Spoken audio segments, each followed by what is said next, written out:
बैठक जी होती ती रवींद्र चव्हाण साहेबांनी ती बैठक केली होती आणि त्यांचं सर्व जे महायुतीचे आमचे घटक पक्ष आहेत, शिवसेना आहे, राष्ट्रवादी आहे, इतर पण आहे, त्यांची सगळ्यांची चर्चा ही चव्हाण साहेबांची वगैरे सगळ्यांची झालेली आहे. महायुतीच्या ह्याच्यामध्ये आम्ही सगळेजण एकत्र आहोत.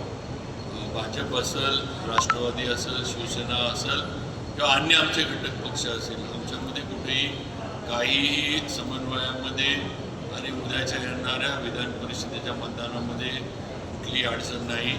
सर्व महायुतीचे नेते, मंत्री, आमदार आणि मतदार, जिल्हा परिषद, पंचायत समिती आणि नगरपालिका, नगरपंचायत हे मोठ्या प्रमाणावर म्हणजे सगळी ती मतं तर आम्हाला आमच्या भाजपच्या महायुतीच्या उमेदवाराला मिळतील. पण आम्हाला खात्री आहे की जो आमचा महायुतीचा आकडा आहे त्याच्या पुढं जाऊन आम्हाला मतं आमच्या उमेदवाराला नक्की मिळतील, याची आम्हाला गॅरंटी. तुम्ही एकीकडे म्हणताय अडचण काहीच नाही माहिती, मात्र काल शंभूराज देसाई सुद्धा म्हणाले की कोणत्याही बैठकीचं निमंत्रण त्यांना मिळालेलं नाही आहे आणि त्यामुळं मी कुठल्या गाडीत असं अशा पद्धतीचं त्यांनी उत्तर थोडा मारला आहे. काय सांगतो? नाही, असं हे नाही आहे. कारण मी आपल्याला सांगितलं की शंभूराजेंचं आबा असतील, संजीवराजे असतील, त्याचबरोबर आमचे प्रदेशाध्यक्ष रवींद्र चव्हाण साहेब असतील, त्यांचे चर्चा होऊनच सगळे झाले. तर शंभूराजांशी मी स्वतः त्यांच्याशी मकरंदाबाची माझं फोनवरनं बोलणं झालं, संजीवराजेंचं माझं बोलणं झालं, इव्हन आपले ग्रामविकास मंत्री जयकुमार गोरेसाहेब पण त्यांच्याशी बोलले. किंवा आमच्यात समन्वय आहे, आमच्यामध्ये जे काही आहे ती चर्चा म्हणा किंवा जे काही निवडणुकीसाठी जो समन्वय ठेवला पाहिजे तो आमच्यात आहे आणि आम्ही सगळेजण महायुती म्हणून एकत्रच आहोत आणि एकत्रच एक दिलानंच मतदान आहे ते होणार आहे, एवढं मी आपल्याला सांगतो. आजच्या बैठकीच्या बाबतीमध्ये मी सुरुवातीला सांगितलं की रवींद्र चव्हाण साहेबांचं आणि शंभूराजे असतील, मकरंदाबा यांची चर्चा होऊनच आजच्या बैठकीचं जे आहे ते नियोजन करण्यात आलेलं आहे. जिल्हा परिषदमध्ये दोन्ही पक्षांना सत्तेत घ्यावं आणि 6.25 वर्ष हे विभाग केलं जाईल असं सदस्यांचं म्हणणं आहे. ही अट जी आहे ही तुमच्याकडे झालेली आहे, अजून आमच्याकडे काही अशी कुठली अटी शर्ती आमच्या महायुतीमध्ये नाही आहेत आणि ते आम्ही सगळे एकत्रच आहोत.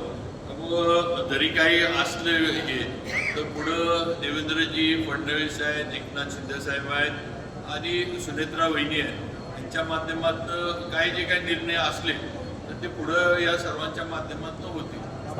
संस्थेच्या निवडणुकीला भाजपनं युती धर्म पाळला नाही, स्वबळाचा नारा देऊन निवडणुकी घडल्या आणि त्यावेळी त्यांना मित्रपक्षांची आठवण आली नाही आणि आता मतदानासाठी मित्रपक्षांची आठवण येते असं देखील सदस्यांचं म्हणणं आहे.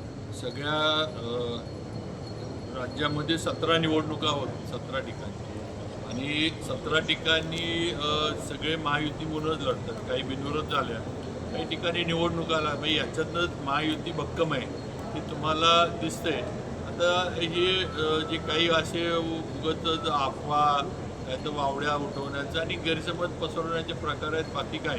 बाबा, पण जिल्हा परिषदेच्या वादानंतर अजून देखील मंत्री शंभूराज देसाईंची नाराजी दूर झालेली नाहीये. नाही बघा, शेवटी महामार्ग आणि होणं गरजेचं आहे.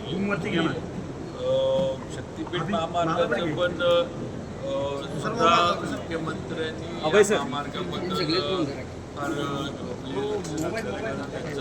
जसं समृद्धी महामार्ग त्यांचं एक काय म्हणतात महत्त्वाकांक्षी प्रकल्प कसा आहे व लोकांनी किंवा शेतकऱ्यांनी ॲक्विजिशनच्या बाबतीमध्ये त्या ॲक्विजिशनला मिळणारी रक्कम आहे ह्याच्याबद्दल काय हरकत असतं तर त्यातनं योग्य मार्ग निघेल. विरोधक जे आहेत ते नुसतं भांडवल करतात. काँग्रेस असेल किंवा दुसरे राष्ट्रवादी पवारसाहेबांनी किंवा अन्य कोणी असेल नुसतं भांडवल करतात. चांगला प्रकल्प थांबवून कसा ठेवायचा, तो अडवायचा कसा, एवढं आहे.